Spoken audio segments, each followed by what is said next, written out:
Hello, good morning, students. Please subscribe the channel, drop a like, share, and comment. Today's transcription number 317 of Sir Kailash Chandra's volume number 15 on the speed of 100 words per minute. Start. Sir, I will now come to the great lacunae or drawbacks in this scheme of tax on dividends because it has to be considered only on the paid up capital. Sir, many concerns are undercapitalized. Many concerns have 10 times more in the reserves than in the capital, or even 20 times more, and the price of equity shares is governed by the reserves and capital.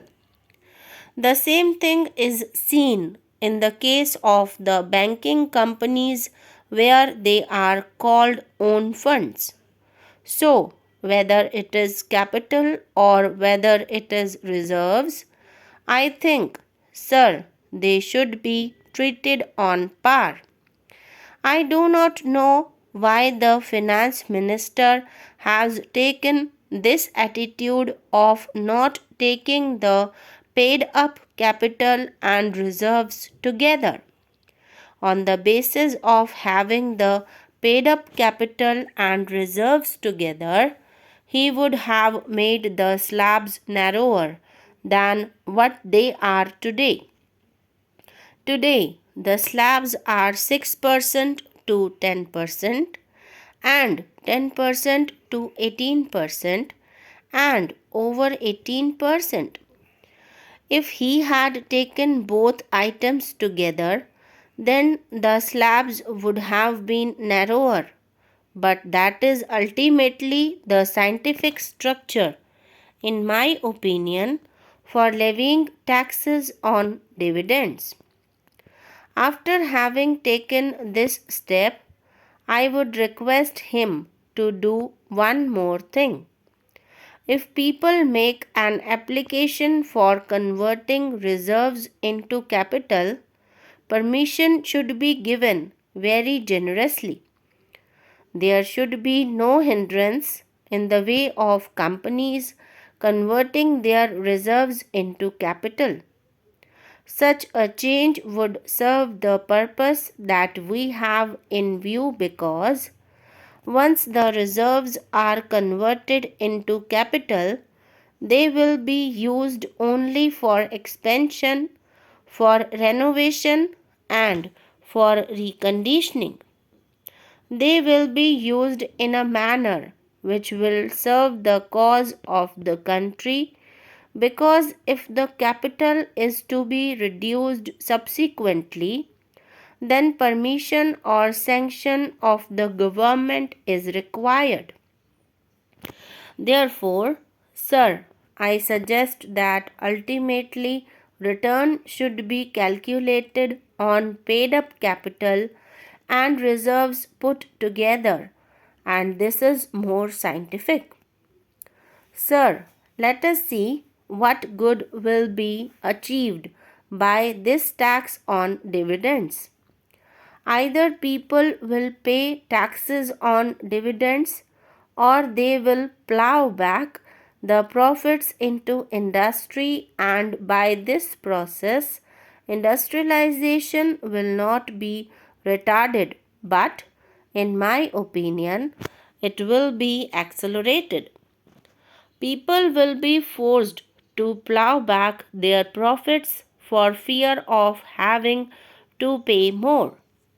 Sir, it may be said that the finance minister is very hard on industry at present, and it has been said so in many quarters, but we have to look to one concession that he has given in clause 6 regarding section 23.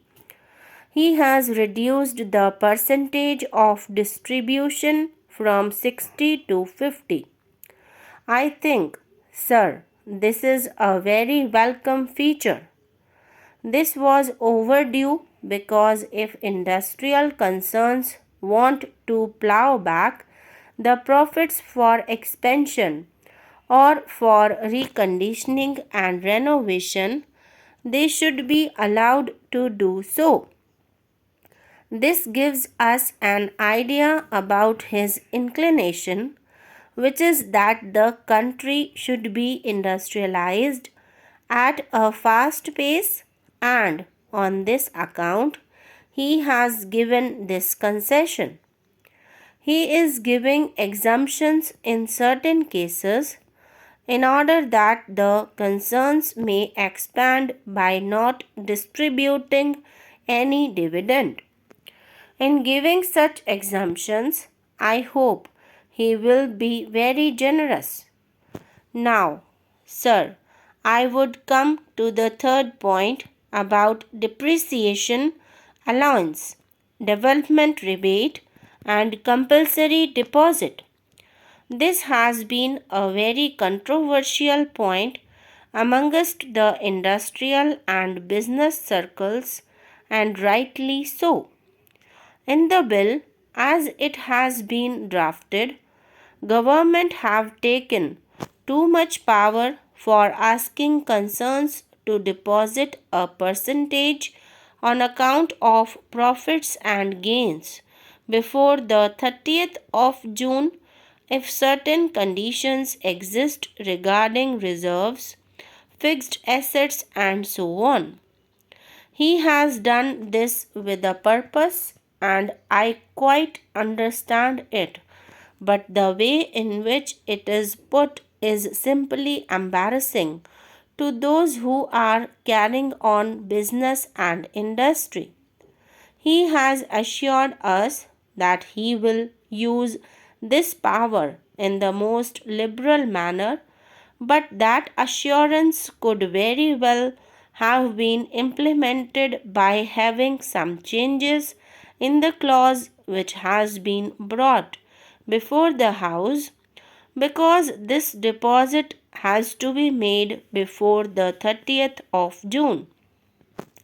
Because it has to be made before the 30th June, you know that 90% of the concerns are borrowers, and a borrower cannot be asked to deposit earlier. Therefore, 1 month before, let him know that so much profits and reserves would be exempted. A borrower cannot be asked to make a compulsory deposit. Sir, although the Honorable Minister has assured us that he will be very liberal in this connection, I feel that it should have been in the bill itself rather than in the rules, if he at all means that. As regards working capital, no mention is made that the genuine needs of working capital will be provided in this rule for compulsory deposit, because when the concern requires working capital, it should be fully provided.